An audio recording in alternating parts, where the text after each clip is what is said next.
Hello and welcome back to the tremendous Tullys. So we have two things to do today. One, we need to get our candidate to be the #1 in our oligarchic elective. Although that might not be as big a deal if we can get ourselves to monarchy, because then it doesn't matter anyway. Because then presumably our son would be our heir anyway, and would be good. We still need to get to diplomacy 18, but you know, we're not that far off. I'm trying to think. Is there anything we can do immediately to raise diplomacy? Well, getting rid of cruel would do it, if we could somehow do that. And there are a lot of events that get you kind. Kind would give us an extra 2 diplomacy on top of that. So that would give us our 3 diplomacy. So essentially, if we become kind, we get to 18 diplomacy. And in terms of ruling for 15 years, which is the other condition that we haven't met, we have ruled for 3 years. So we need to rule for another 12 years. Which at 47... that's not impossible.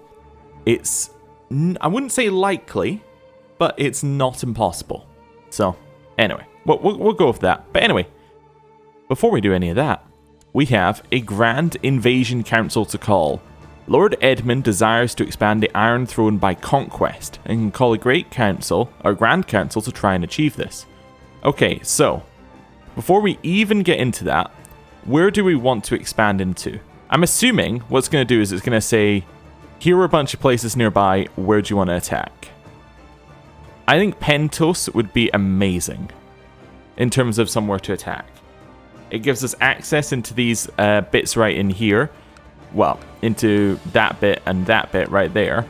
That's actually Cohor. Interesting. Anyway, I didn't realize these two were ruins. But yeah, it gives us access into some of these ones down here, which we can... Wow, all of these are ruins. Okay. Oh, I suppose, yeah. Well, no. Here's where Old Valeria is, or whatever it's meant to be called. So, yeah. I didn't realize all of these were going to be ruins. But anyway, still, my point stands. It lets us access some of these which we can possibly claim more, like some smaller places. It also is the largest of the nearby places. And, yeah, I think would make a good addition to our realm. Oh, I suppose we could get that one. Oh, that's another ruin. Okay, there we go. Father's Hill, we could potentially go and get some off as well if we wanted to, although I think they're just in a temporary revolt, but... Oh, no, they're not. Oh, okay, cool. Anyway, Pentos, I think, is where I want to attack. Let's see what it offers. I've never done this before, so let's see. Lose 100 gold for doing it. That's okay.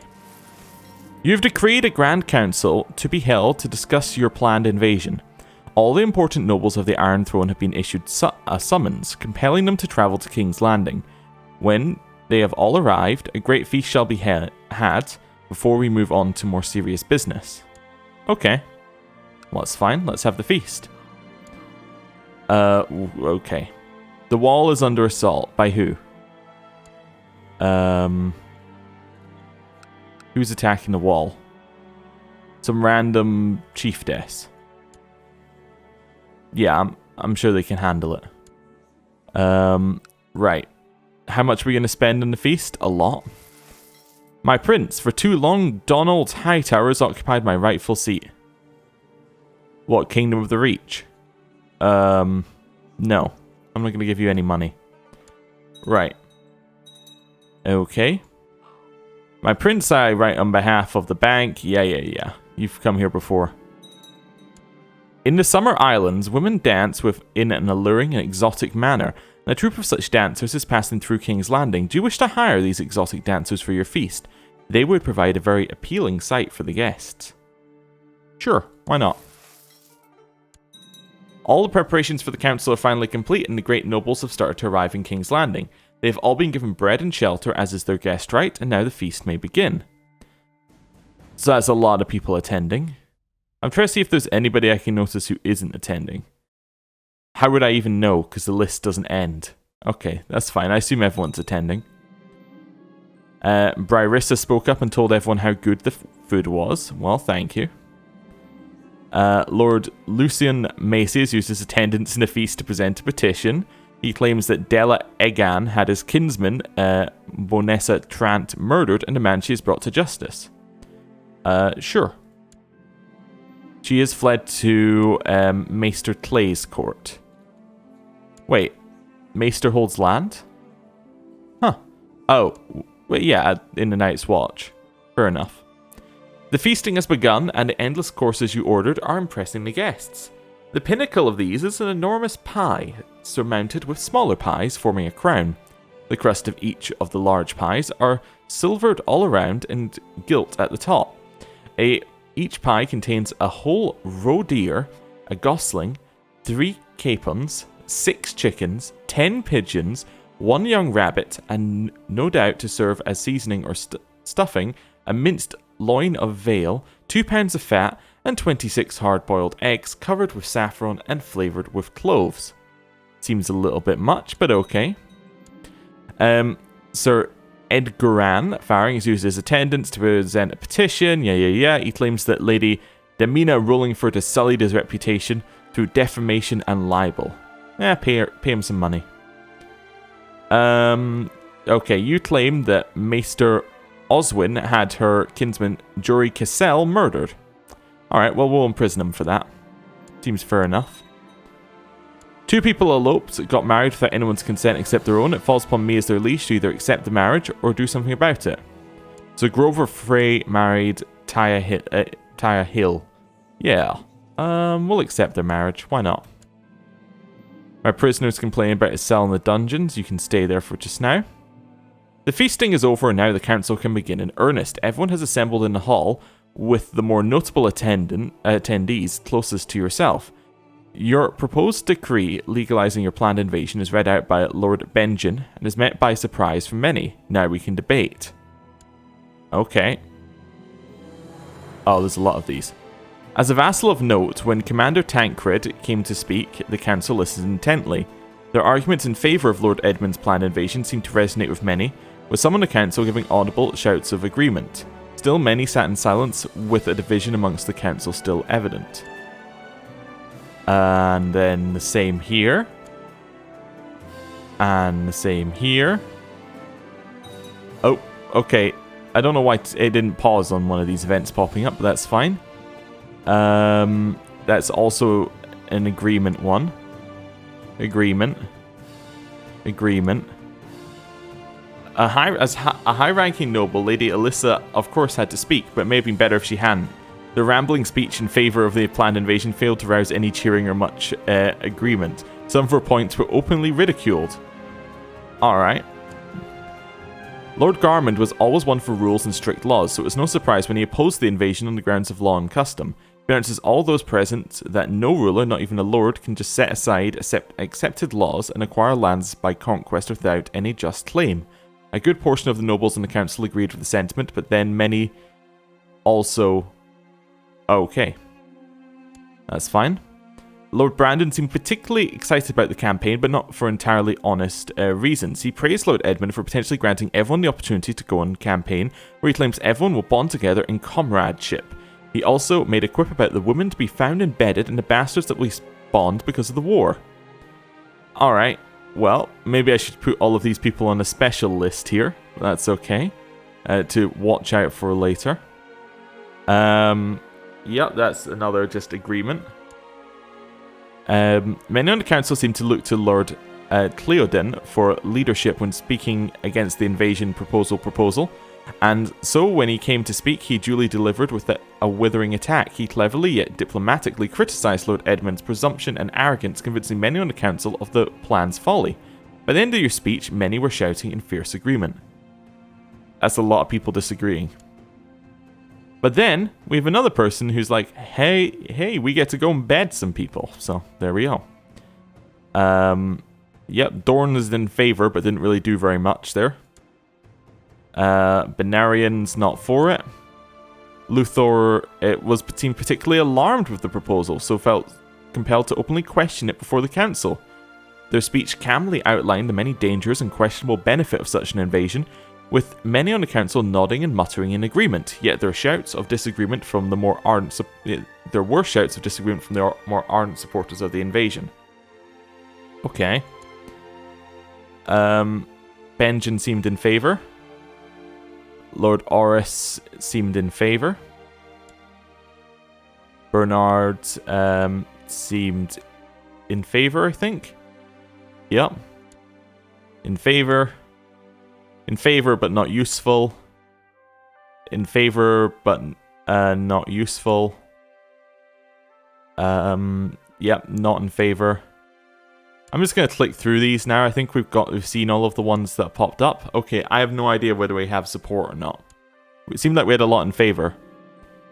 There have been hours of debate already among your subjects, much of it heated, but now you raise your hand to silence them all. The time has come to give the final words of the council and issue your final decision. Your speech is calm and measured, and you give many sound arguments as to why the invasion is justified. The promises of glory and more land appeal to some, and by the end, many of your subjects seem to be in agreement. Some still seem skeptical, however. Most of them will agree, I'm sure. Someone was captured in battle. That's fine. We need a new Catelyn. I could be Jocelyn. I know he was my father's rival, but that seems fine. Yeah, let's go with him. And we will get him to oversee the realm. Then we need a new commander. New commander is going to be... Norgen seems pretty good, but he also likes us, so maybe not. Maybe Lord Commander of the Kingsguard? Could be... It makes sense that he would be one of our leaders.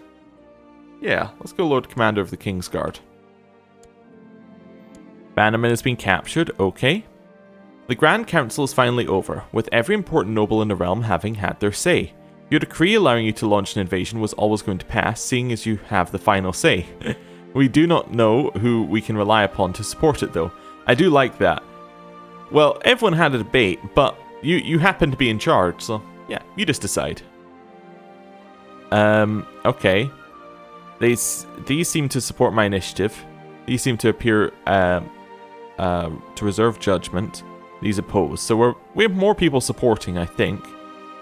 I can now launch a once-in-a-lifetime invasion on any foreign realm. Oh. Okay. So, say I went to Pentos here. We can just do an invasion. Oh, okay. If the holder of the Kingdom of Pentos is neither the same culture group or religion group, then all occupied holdings will be seized in victory. I'm just looking at it here. So, I would become in charge of Pentos. Okay, yeah, okay. I've got it. I think... I'm trying to figure it out here, because it's worded a little bit differently than the main game. But I think what would happen is I would get everything that's de jure in Pentos. So, I would get... Well, if I go up to the highest level of Pentos here. So I would get that, but I would not necessarily get these two provinces. I would need to go and siege them. That's what that's saying. Maybe. Okay. Or I could go for like somewhere like Volantis. Let's go a little bit further out. I mean, it is an invasion on anywhere. It's an interesting one. Yeah. Or if I go Bravos, I can get the bank and then people can stop asking me for money. They have a lot more troops, Bravos. Okay. We should, in theory, destroy anywhere we choose to attack. Pentos seems the best, although they do have a revolt. Yeah.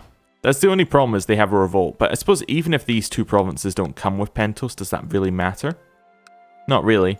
I do need to go in and siege that one. So I need to siege these three provinces, and then I'm good to go, I think, on that. I think when you declare on a free city, though, other free cities will come and join them. So we might have Bravos, and we might have Mir, and we might have like all the others against us, but we should still be strong enough. The only problem is if I don't have control of the armies. If I have control of the armies, this is easy. If the AI has control of the armies, I start to question things. I'm going to declare war on Pentos. Let's do it. I don't have control of the armies. I have control of some of the armies. Okay, cool. I don't have control of the Iron Islands, the Vale, Dorne, Westlands, or the Stormlands, but I have control of the Reach and the Trident, which is not bad. They will surely honor their obligations. I'm not going to put in a new council, but I can put in a new commander. Lancel, that's okay. Oh, and I have the north as well. Well, that's fine. Let's raise up some troops. Raise up some fleet levies. Get people on boats. And then actually get the people on the boats if we can get them over here. Is everyone already on the boats? Okay. Oh, interesting. Oh, I guess I was selecting the wrong people there previously. Or pressing the wrong button. Let's see. Let's grab all the armies and then try it this way. There we go. That's better. We got more people on boats. They don't quite have enough boats for everybody, but that's okay. Don't also need those men to raise up there. Oh wait, no, I got 36,000 men raising up on that province? Weird. Yeah, that seems better. Is there a better place to raise up these men? Probably over near the Trident, actually. Yeah, that works out a little bit better. And then the north, I actually forgot I had some up here as well. Probably best, I don't need those men, to just get these ones to appear up here, and then I can just stick these men on the boat. If I had, like, you know, 3 times as many boats. Let's instead get them here. Just get them walking to King's Landing. In fact, everybody who can't fit on a boat right now. Oh, right, select people. There we go, that's better. Everyone who can't fit on a boat, go to King's Landing. Everyone who has a boat, let's get all of that. Oh, need to, yeah. Pressing the wrong button again to get all of these armies merged. Or navies merged. There we go. Everyone who has a boat also meet up in King's Landing. Yeah, that should be everybody, hopefully. Right. Stormlands are joining us, Westlands are joining us, Dorne is joining us, Vale is joining us. Fantastic. That's what I like to see. My son Joshua needs a member of the Kingsguard to guard him. My wife... Wait, my wife is dead? Oh no. Private funeral. My son, he can have... I don't know. Do we have a river... Yeah, we have a river man. So Willem Blackwood can defend them. Right. Someone is captured. That's fine. That was by my son there. Continued getting our armies to... Or, more importantly, our navies together. Mir are joining. Lisa's joining. Bravos is joining. That's fair enough. We knew that was going to happen, probably. You're changing the succession laws in the Trident. Succession shall hereby be determined by agnatic cognatic inheritance. Okay. Sure. Like, that is a definite am I bothered situation. Commander Tancred would like a reward. Well, after supporting us in the war council, sure, you can have a reward. 18,000 men. I think we'll wait for the next lot to join, and then that'll be our first invasion force. Merge up. Get on the boats. Merge up everyone who's on the boats. There we go. We have 30,000. Make sure we have 3 leaders. There we go. 3 leaders I'm just going to take directly over. Liza Tully has been captured. That's our kinswoman. Okay, by someone. Who was it? By this random person. Okay. You would like me to give you some money to press your claim on the Westlands? No. Right. We will drop our... Actually, let's go a little bit further. We will land on Pentos. I believe one of your vassals can be discouraged from associating with conspiratorial factions. We'll do nothing for just now. Now we've landed on Pentos, I'm going to end the episode there. Thank you for watching. I'll see you next time. Goodbye.